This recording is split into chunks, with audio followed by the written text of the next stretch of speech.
without further ado, I would like to introduce our first speaker today, Doreen Stabinsky. She is the first Zenstrom visiting professor in climate change leadership.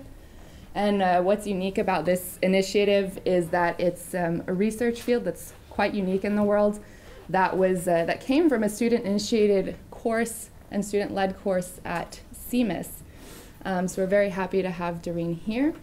Back at her home university in Maine in the United States, at College of the Atlantic, Doreen works with students to prepare them for active engagement in politics at an international level. And this has involved her taking delegations of students to international negotiations, such as the World Summit on Sustainable Development. Today, Doreen will talk to us more about why the future needs active student participation in higher education. Welcome, Doreen. Thanks, Ellen.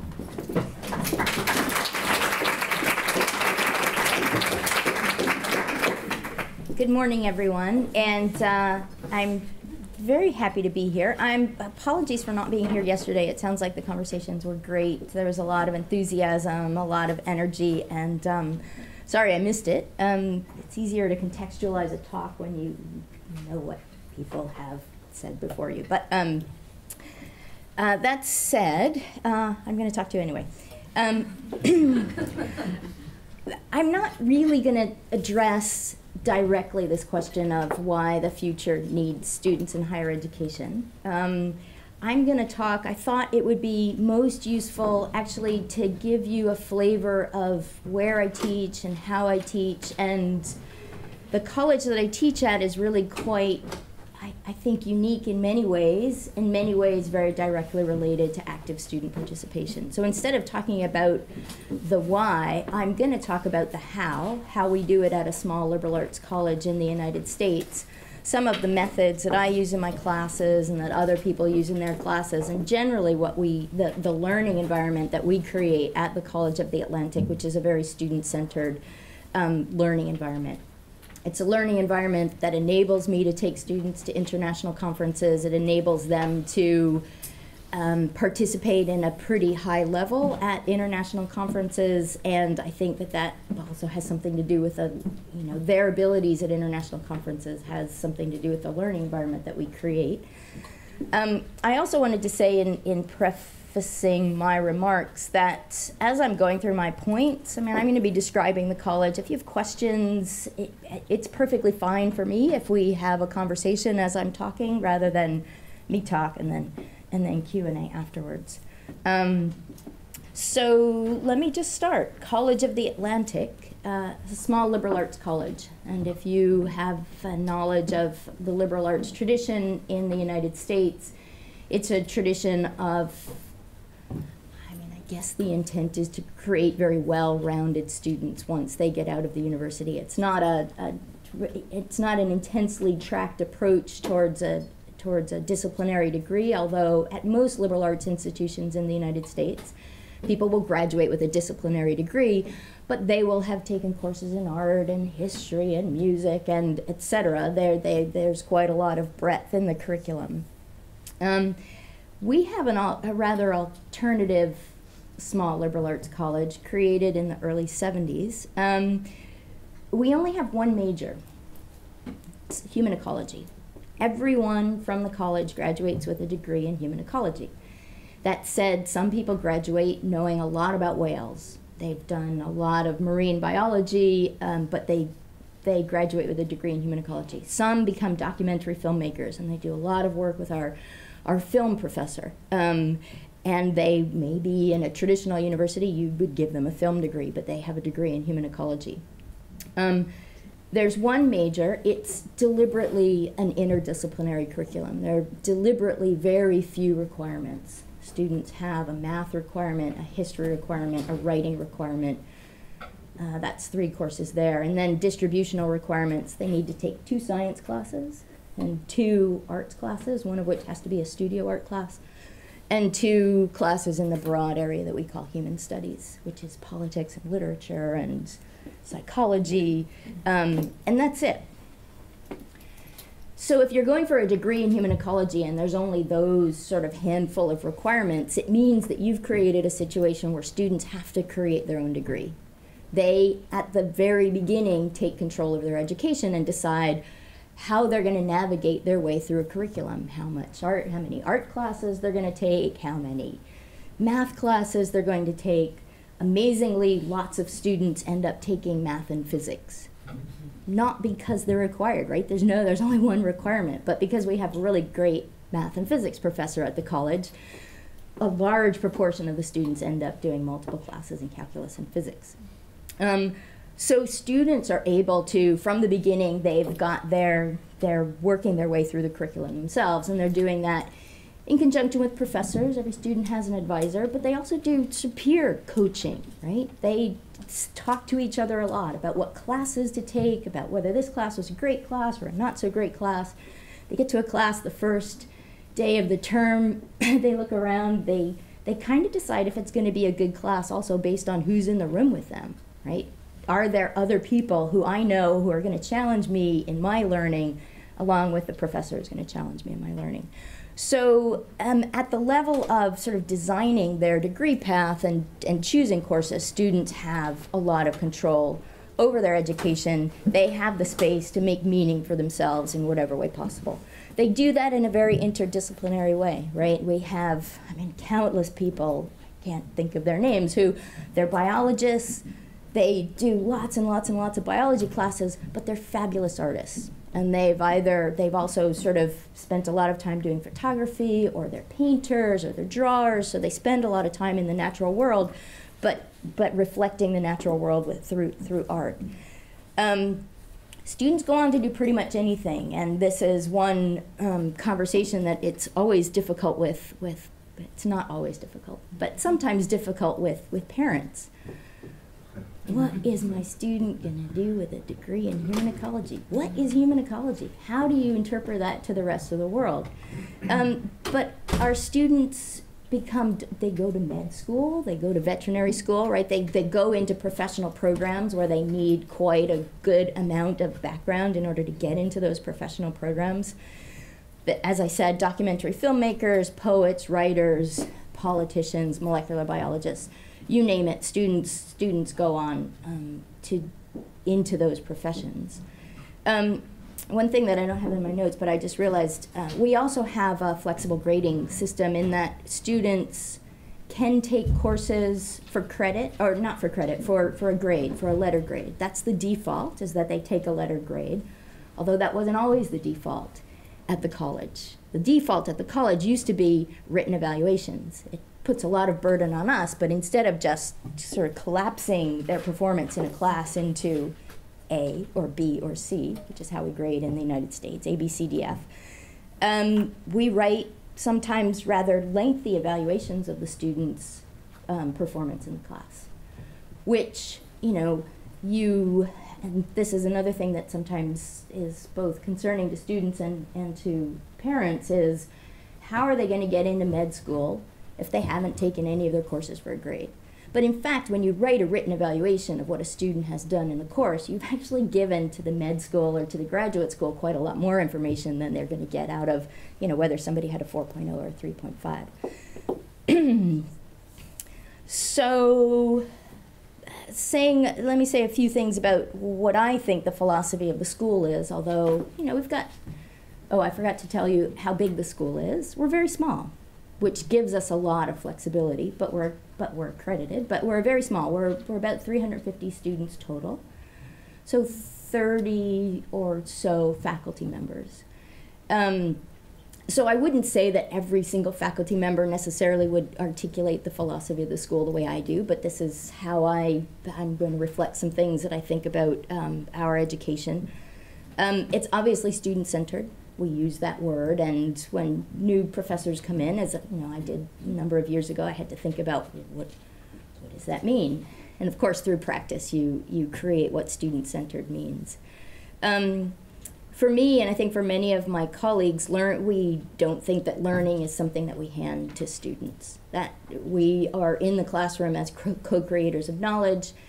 And because we have students who are, obviously a certain type of student ends up at College of the Atlantic. It's not a student that wants their education sort of handed to them and a map drawn for them. It's a student who really wants to draw their own map.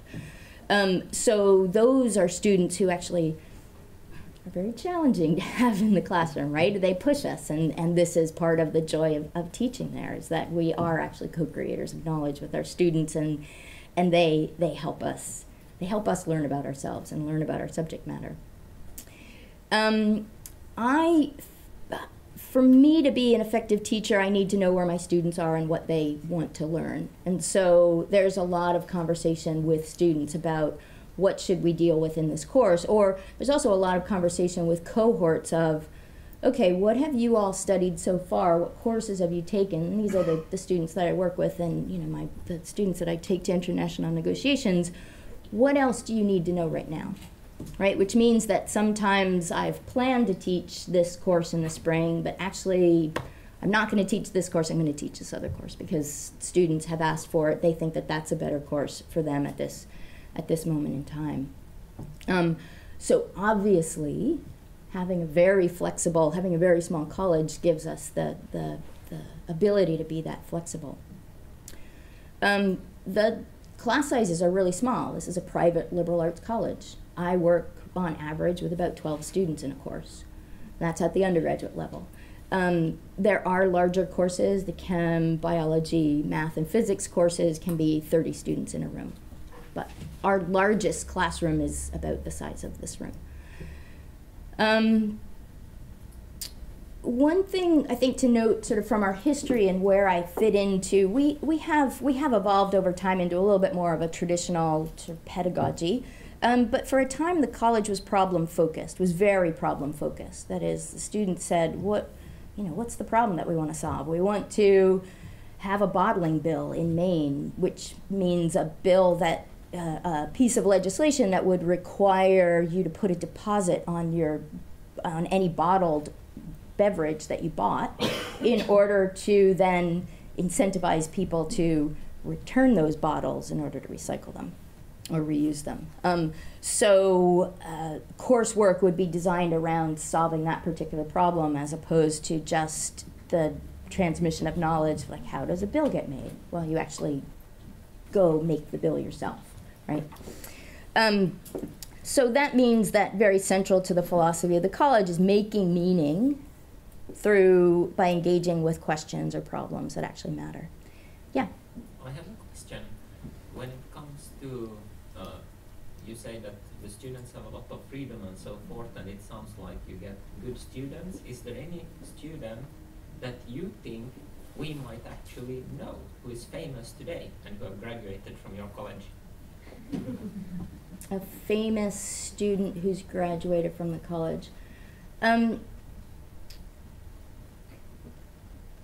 There's a documentary filmmaker, can't remember his name, maybe he did like a recent Civil War, a bunch of Civil War documentaries that would have aired in the US.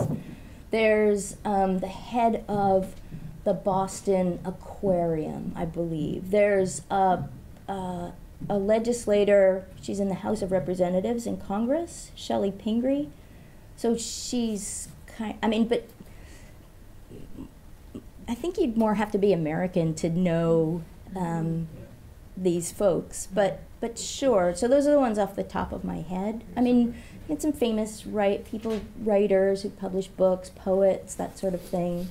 In the science realm, I mean, so the head of the Boston, I think he's the head of the Boston Aquarium, New England Aquarium in Boston. He's one of the more famous science types. I don't know. I can't come up. If I think of anybody who's more internationally famous, I'll let you know. So I made the point that cohorts often help us define what courses we teach, and obviously we have a lot of freedom as faculty. One thing that we do as faculty is we team teach. So this is one way that we sort of model interdisciplinarity, although I have to say that I think that students are better at interdisciplinarity than most of us. But, so for example, the whale biologist Team teaches a course with our documentary filmmaker and it's called Soundscapes. And so it's about, it's whale sounds, but sound art. So they would learn both sort of the technical side of sound management, production, etc., and also the science around, I guess, marine mammal sounds. I don't know exactly all of the content that the whale biologist would contribute. Sometimes that team teaching is with students, and so one of my most successful, most recent courses was a course I taught a couple of spring terms ago with a student who was graduating.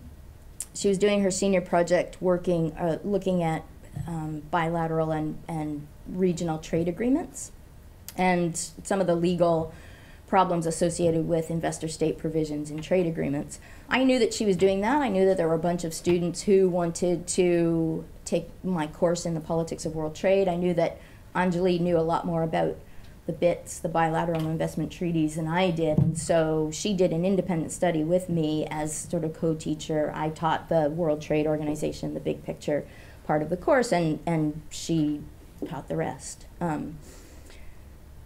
So that's, let me just say a little bit more about the college as a whole and our governance system, because the student-centered aspect of the college isn't just within the course, but we have a democratic governance system, and that doesn't mean that everybody makes all the decisions. The president still makes a lot of decisions, but we have something called the all-college meeting, which meets weekly, which is the place where major policy decisions affecting the college, it comes to the all-college meeting. Not everybody in the college goes to the all-college meeting, but the space is created.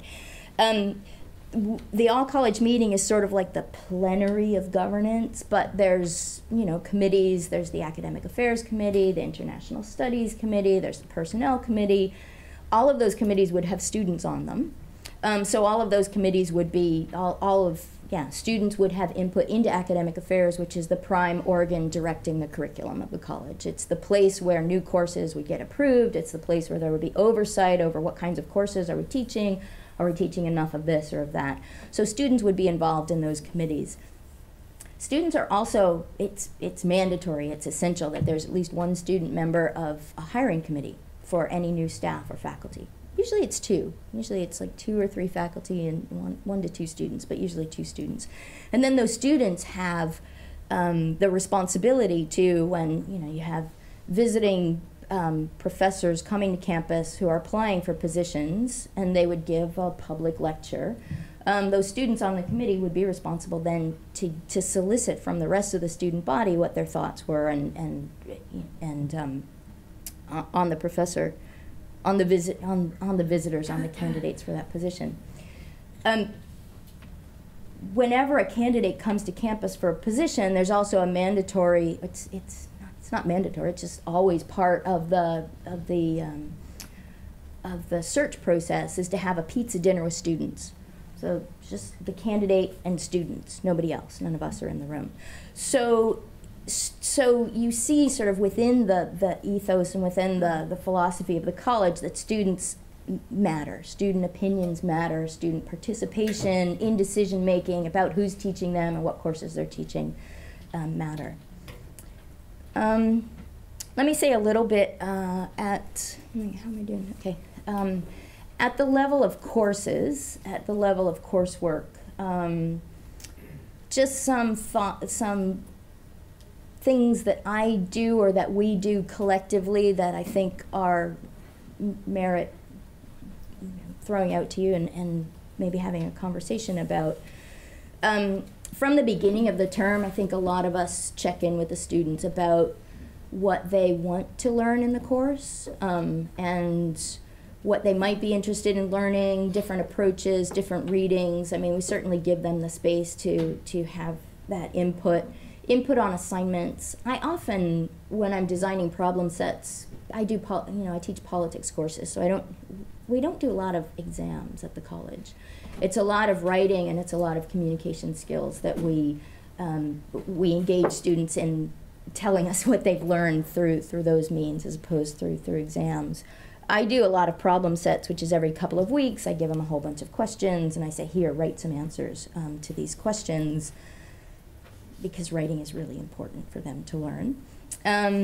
I often ask them, what kinds of questions do you want to answer on the problem sets? What are the kinds of things that you want to write about? So there's a lot of that space, and of course, for final projects, and I think that this isn't unique to College of the Atlantic, but professors, there's a lot of possibility for students to create projects that align with their interests. And my husband often tells the story of, he teaches a pretty introductory class in chaos and fractals, which is it's not really heavy math based, and students can do what they want for their final projects, including one final project was a fractal puppet show. So, I mean, we give students the space to make meaning out of the content in ways that works for them. One other thing that I think might be unique to see, well, it's probably not unique, but that I like a lot, we have a mandatory midterm check-in. So our courses are 10 weeks long. Week 5, we sit the students down and we say, what's working, what's not working, what could be better. And I often leave the room, well, I always leave the room. Sometimes I put them in small groups, sometimes it's the entire course, the entire class that works with those questions together. But really, I mean, it's really sincere. What is working? What do you like about the class? What is not working? And if things aren't working, you tell me how to make it, or let's have a conversation about how we can make things better.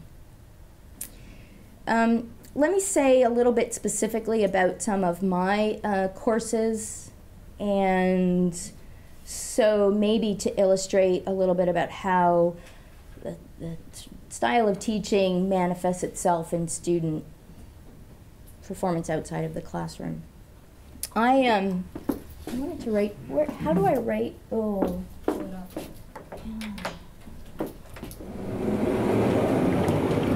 I'm very proud of the student organization that I work with. And I want to emphasize that this is a student organization. It's extracurricular. They meet. I almost never go to their meetings. The name of the organization is Earth in Brackets, or as I would shorthand it, Earth. Brackets in the global political negotiation arena means that whatever's inside is contested. It's not agreed. Whatever's inside brackets. So when you're negotiating and there's text that you don't agree with, you say, well, I want to see that text in brackets, because I'm not sure I want that text in the final outcome document. And of course, it was perhaps, this was invented, this organization, and the name, I think it's 2006, by a group of students who went to a climate negotiating session in Kenya. Obviously, not an optimistic view of the state of the planet, that the Earth is in brackets, it's contested, and they are engaging with that contestation and defending Earth, hopefully taking Earth out of brackets at some point. In fact, when a delegation went to the Rio conference in 2012, the Rio Plus 20 conference, and their T-shirts actually had the brackets coming off the Earth, but their logo it's a nice Earth with brackets around it. As I said, I'm very proud of them. Check out their website. They blog extensively at international environmental negotiations. And I can't take credit for any of their work apart from making sure that they have as much technical content as I can push them to learn. Because I think one of the reasons that the students take my courses is because I push them very, very hard. You might think that this is a rather sort of fluffy kind of curriculum that we have, but in fact, I think my students would say otherwise about my courses, because I make them work very hard, so that when they're going public on their blog, they're not embarrassing me with what they don't know, but they're inspiring me and making me very proud with what they do know. There's a delegation of 4 students right now, and I have nothing to do with this. I think none of them actually have been my students yet. There's a delegation of 4 students in New York for the ongoing negotiations on sustainable development goals. So the blogs contain content that I've taught them, but with their own political analysis, and the organization, they put the spin on how they're putting that information out there. So the courses provide students with technical understanding, but the courses are geared towards them practicing in the outside world, right? I teach them content, but I know that they're going to be at international negotiations, blogging, and influencing other youth. They're leaders in the youth climate movement. So coming back to this problem-centered education, for me, my courses are geared towards linking the technical content with giving them opportunities to practice, right? My courses often have the subtitle, Theory and Practice. We do a lot of role plays in class because that's a really good way to get students sort of thinking outside of whatever country they've come from, and we have quite a lot of international students, but use the example, getting out of the US headspace and into the thinking of South Africa or China, right? or Sweden. What the delegate from one of those countries is, how they're going to be thinking. My courses are usually geared towards participation in real world events in some way or another. As Sana said, I've taken students to the World Summit on Sustainable Development. It was a conference on sustainable development in Rio in 2012. In 2013, brought a group of students to the Commission on World Food Security. It was the first time that I had taken students to that space, and one of the things that we did within the class was that the meeting would happen pretty much in the middle of the term. We came back and then generated a whole lot of questions that then directed the course for the rest of the term. So I didn't start off the course with the whole 10 weeks planned. I had 5 weeks planned. And then in the middle of the class, generating the questions that we would then answer, questions that got generated by them being in Rome and listening to the conversations that were happening there. And just one maybe ending point about my courses, and a bit of an invitation, because I will take a group of students from College of the Atlantic to the climate negotiations in Paris in December of this year. Ideally, we also have a student delegation from Uppsala going to Paris. But the way that I've designed the course for the COA students is that they'll go to Paris for 2 weeks, and then they'll come back here with me for a week after that. So it'll be the 3rd week in December for a debrief and debating what next. Because, part of my narrative about Paris, it's a big global environmental negotiation, there'll be a lot of fanfare, there may be some agreement that happens there, but it's not the end, it's the beginning of the work. And so to really communicate to students that this is just the beginning of the work, we're actually going to start the work the week after Paris, and we're going to come here. That said, I'm going to have a bunch of my students here, and I would be happy if they met as many of you as wanted to meet them. If you wanted to have a conversation with them about what life is like at College of the Atlantic, what being a student is like at College of the Atlantic, I'm going to have a bunch of them here. We will be obviously talking about Paris, and I think some of those conversations, it would be great for them to be able to transmit to people who hadn't been to Paris what Paris was about.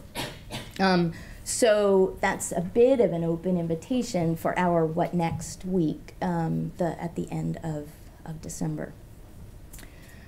So I have some final comments. I'm not so sure how sort of profound or not they're going to be, but coming back to this question that I said that I wasn't really going to answer, which is why the future needs students in higher education.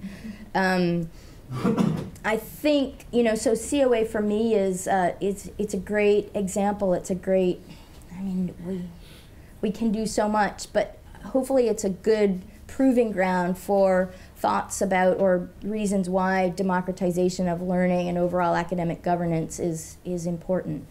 For me, it's not just skills for their adult lives that we're trying to give to them, although I think that's a lot of the philosophy of the college, is that, if we're living in a democracy, we should figure out ways to practice those skills of actually caring about decisions and being involved in decisions that affect us.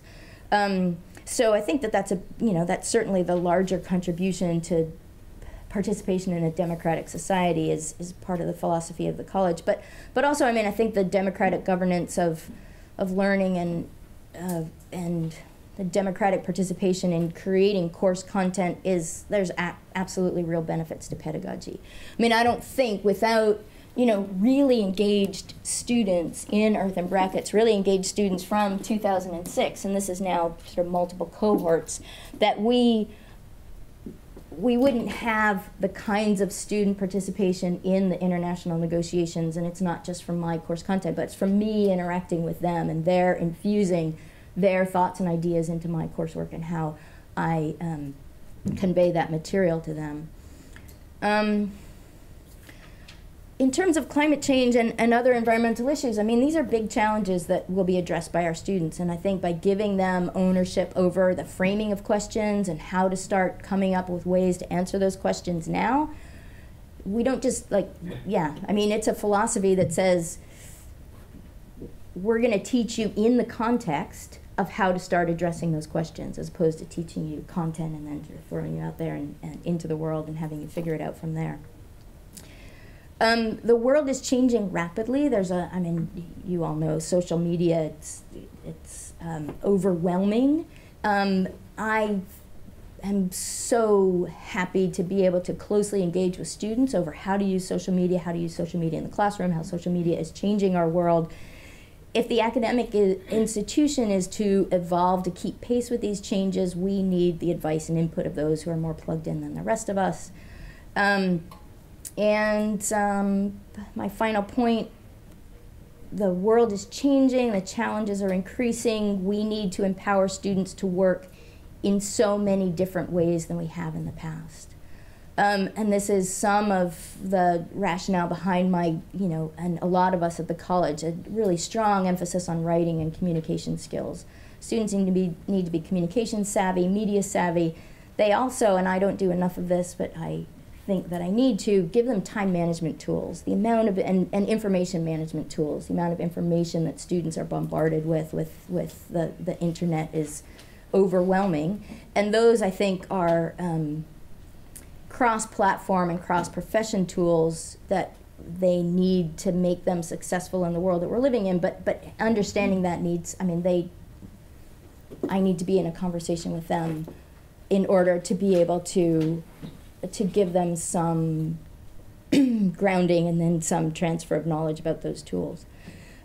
Those are just some brief, I guess, bullet points on why the future needs students in higher education. And I think I'd like to hear from you about the kinds of things that you want to know more about College of the Atlantic or otherwise. So thank you very much.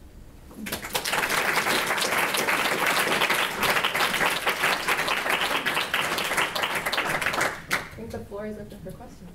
I just have a small question. Where do the students come from? From all over the U.S. or from the region? They come from the region, from all over the U.S. and from all over the world. We're very fortunate to have a pretty amazing scholarship program that enables us to have a lot of UWC students, so students who've done an international baccalaureate at a United World College. So my students in particular, so we have one of the highest percentages of international students of any liberal arts college because of that particular program. Thanks for that, Doreen. Really interesting. My question relates to the importance of context and how that relates to enabling you to work in the way that you do with students. So you talked about the size of your college and the size of your classrooms and how that enables you to work in particular ways. And I'm just interested in your reflections on is it the context that is important, that enables you, so the environment, the size that you're working in, that enables you to work in that way? Or do you think it's actually the motivation, the values, the philosophies of students and teachers coming together that enable you to work in that way? And perhaps a second part to my question is, do you have any very practical suggestions of how your experiences might transfer to larger, perhaps more traditional universities such as Uppsala? Yeah. I think, in terms of your first question, I think it's more the latter. I think it more is the value and the philosophy and not so much the size. I think about, so, you know, my class size is about, average size is about 12. My husband's class size is about 30 because he teaches math and physics. He is as successful or even more successful, I think. I mean, he's the person that makes everybody want to take math. That's sort of amazing, and I think it's really sort of a value in a teaching style, a philosophy of engaging students, of meeting them where they're at, and then inspiring them with learning math. So, I mean, I think it's scalable to some extent, and so size isn't so much the issue. In terms of how my experiences can translate to a larger university like Uppsala, I'm interested to try that out. So before I taught at College of the Atlantic, I taught at a very large state school, state university, with pretty large class sizes, but class sizes of 40 or 50. I mean, never, 200, never a large chemistry or physics class. And that's why I kind of think that, yeah, you need to do some modification, and obviously it's a lot easier for me to meet regularly with 12 students than it is if I've got 40 or 50 students. But I think you can, instead of doing sort of one-on-one meetings, which, I mean, this is another part of sort of how I operate and how I teach, and it's not just me, it's multiple faculty. I mean, once or twice, usually at least twice during the term, I make individual students, everybody sit down with me so that I know sort of where they're at, what they're learning, what they're not learning, particularly if they're really, I mean, I use discussion-based classes. If they're really silent in class, that doesn't help me because, I need to know where they're at in order to know where to teach them from.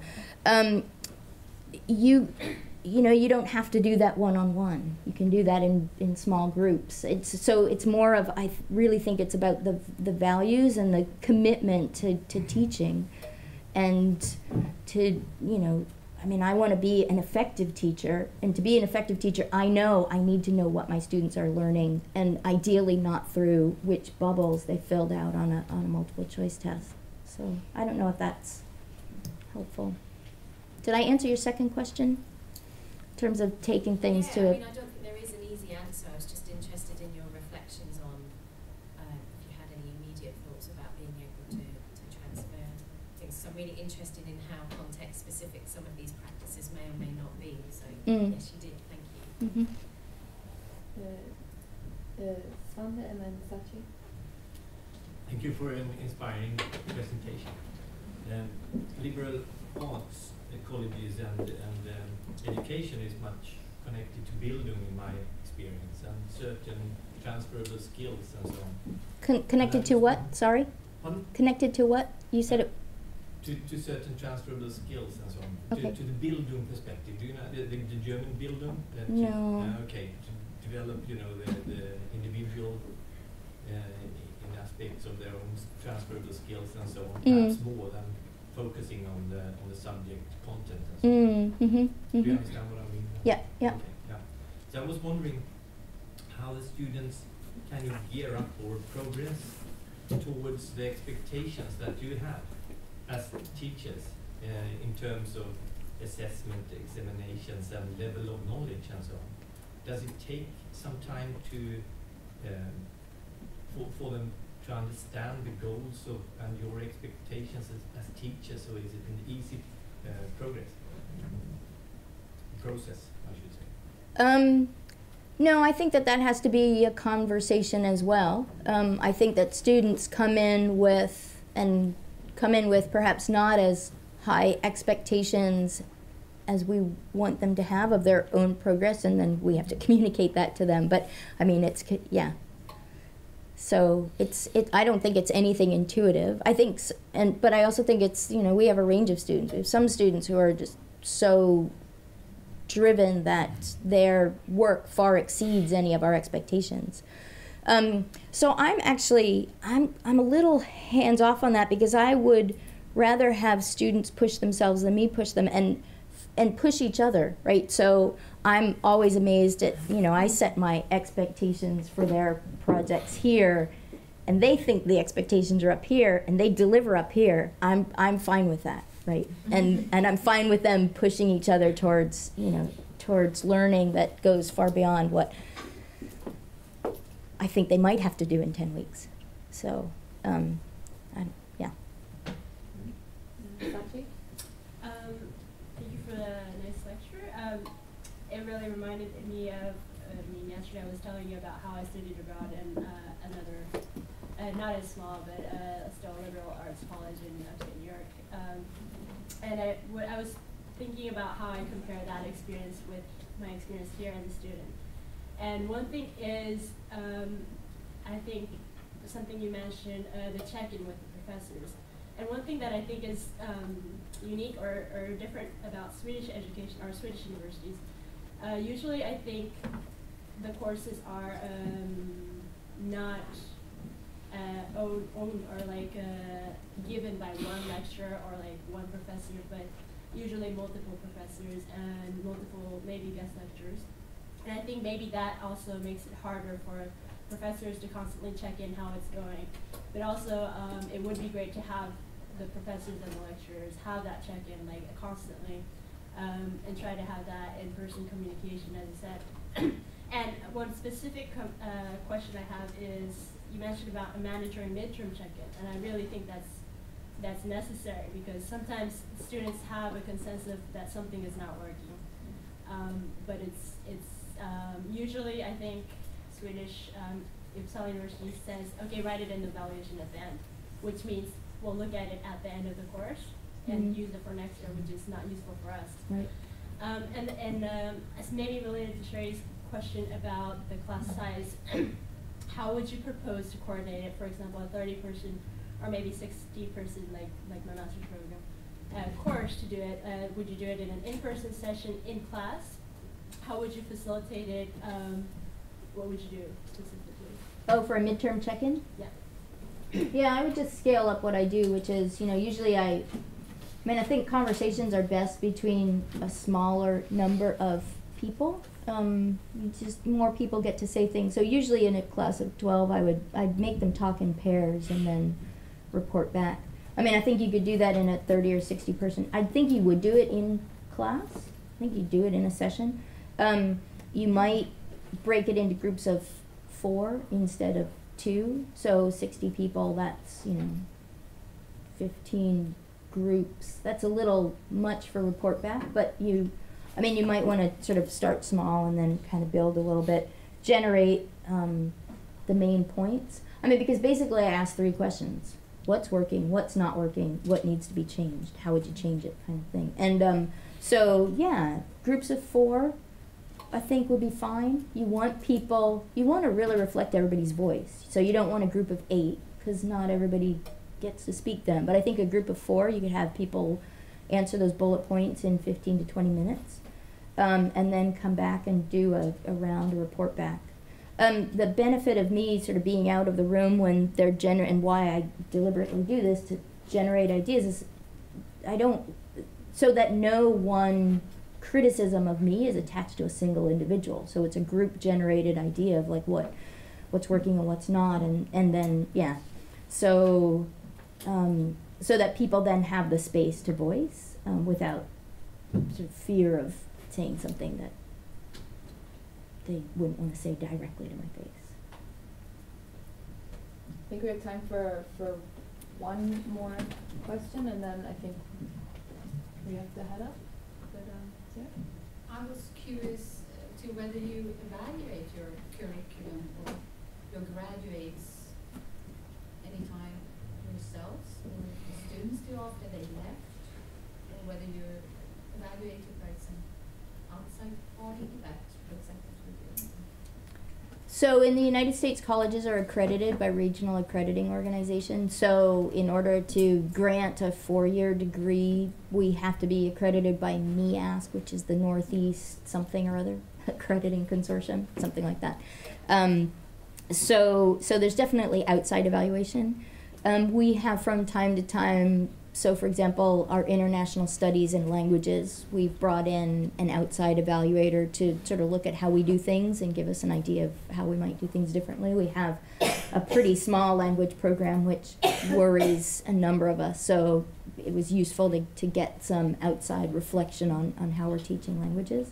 And inside, I mean, obviously students, you know, at the end of the term, they fill out their evaluation forms, and when professors are reviewed every however many years, all of those evaluations are looked at. So there's, you know, there's that sort of internal evaluation. And, you know, it's small enough that that people talk. So at the end of the term, I know if somebody else's class didn't go so well. You know, and for a while, a number of us were a bit concerned because, you know, really our curriculum, like, I'm the person that does global environmental politics, and there's one economist, and there's one math professor. You know, there was a particular field of study where we were thinking that the courses that were being offered to students weren't necessarily as rigorous as they needed to be, and so there was a collegial conversation with our colleague in that area. And I think we've significantly improved both the rigor and the content of the courses that are being offered. So there's multiple kind of checks and balances, but, you know, and again, facilitated by the fact that we're really small. And I mean, I ask students, hey, because I also need to know how to advise students, right? Because I'm advising people who are going to be documentary filmmakers. I'm not necessarily just advising people who are doing politics. And so I need to know what my colleagues are teaching. I need to know the content. And so I do a lot of conversing with students about, hey, how's that course going? It's a new class. Do you like it? Do you not like it? And so there's a lot of possibility there for holding each other to high standards. And related to that, what do you tell the parents? What results We you mean in terms of the students, or in terms of, like, what is a human ecology? Yeah, I mean, I think we show to parents, and my husband does a lot more of this than I do in terms of talking to parents, but I think he reassures parents, you know, he's the math physics prof, he reassures parents that people get into graduate school, they get into the best med programs that they want to get into. You know, the proof is in our graduates and the kinds of things that our graduates have been able to achieve. And I think that convinces most of them. Some of them just, yeah. I just want to double check the schedule. Is the next thing starting at 10 o'clock? It's a peak at 10 o'clock, and the next thing starts at 10 o'clock. Perfect. So let's take the last 3 questions. So we start with Lisa, Okay. then Alexis, and then Kier. I just wonder about your financial situation, because it sounds like luxury to have 12 students and be able to work with them the way you do. How is it? How is the basis?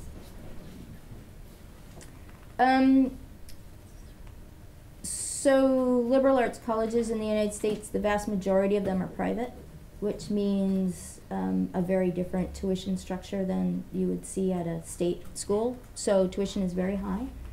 We're rather unique among small liberal arts colleges to our detriment, I think, that we give a substantial amount of scholarship money because we want a diversified student body. Liberal arts can be very, you know, selectively sort of white, upper middle class, upper class in terms of the students that are there, and since that's a bit against our general philosophy of the world, we do give a lot of financial aid, and we do raise money from large philanthropic donors, so wealthy individuals to help support us. We always have a problem balancing our budget.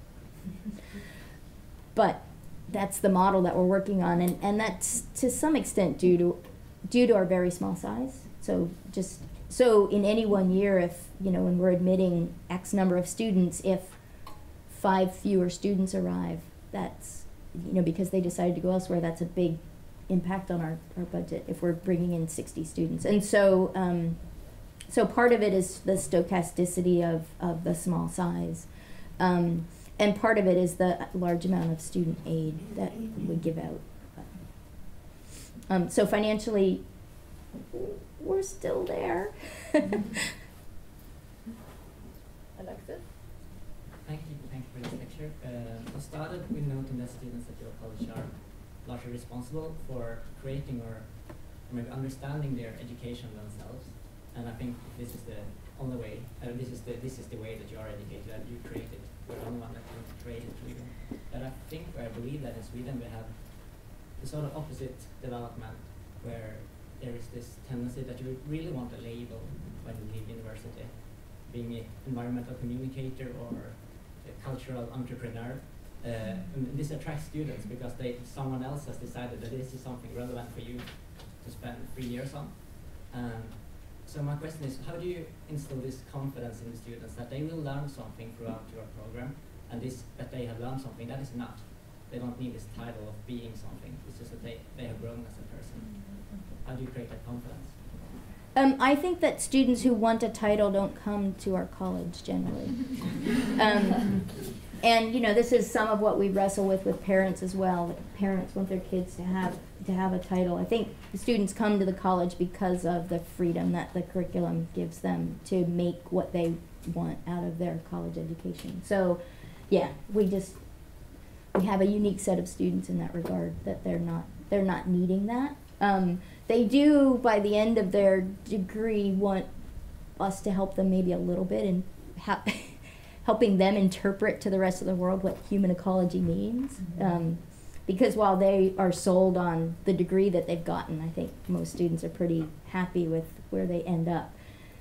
They realize maybe late, third year or something, like, oh, how am I going to explain this to the rest of the world that doesn't think this way? But I think generally they're fine, because they end up with highly functioning individuals with a lot of tools of sort of cross-cultural communication and yeah, the well-rounded interdisciplinary, they're very opinionated about the world, and they've hopefully been through 4 years where their opinions have gone like this, right? They've gone 180 degrees or 360 degrees along the way. So, I think we generate grads who are pretty self-confident, helping them interpret the rest of the world where they've gotten to. And I realized I put earth in brackets up on the board, and I didn't. And I just our website is being redesigned at the moment, but they realize. Third year or something like that. So that's the old website. In a month or so, I think we'll have a nicer website. But still invite you to check out our website. They end up with, highly functioning individuals with a lot of tools. Yes, so actually my question consists of 2 questions. It was very interesting to hear about how you have been, after the study visit, and then you allowed the students to make a lot of questions, and the rest of the course was actually about answering those questions. So could you maybe mention like 5 of the biggest mistakes you have made when it came to that practice, and also 5 of the best practices that you would recommend us to take up in order to then ensure that you are able to include all the things that you think should be included in such a course, and also to then really handle what should we say, questions that you yourself doesn't know anything about, basically. And then my second question is, could you condense the message of your lecture to 1 sentence, please?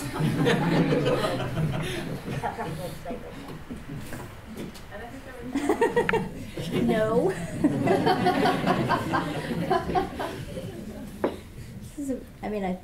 It's too complex. I'm not gonna meet that second challenge,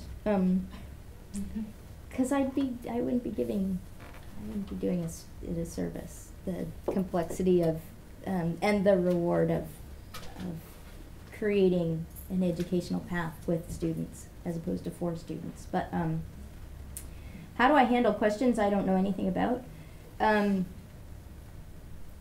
I call up my friends and we have Skype conversations with them. And this is some of what we did in that course, in the Rome course, is because I interact at the global level with some really amazing experts who happen to be friends of mine. We call them up. We have a Skype conversation. And when you say we, then you mean you together with the students? Right. Yeah, yeah. And so you're saying the biggest mistakes and the best practices from that particular course? Yeah.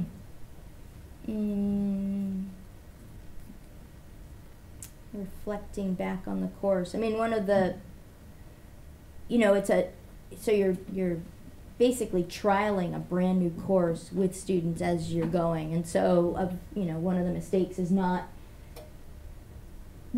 judging well enough sort of what information they're coming in with and the kinds of the best sorts of things that you can prepare them with in order to be prepared for that particular meeting. Because I'd been to the Committee on World Food Security a couple of times, but I don't know that I had the best mix of preparatory things. But in terms of sort of how things worked out after we came back from Rome, I was really, really happy with that. Because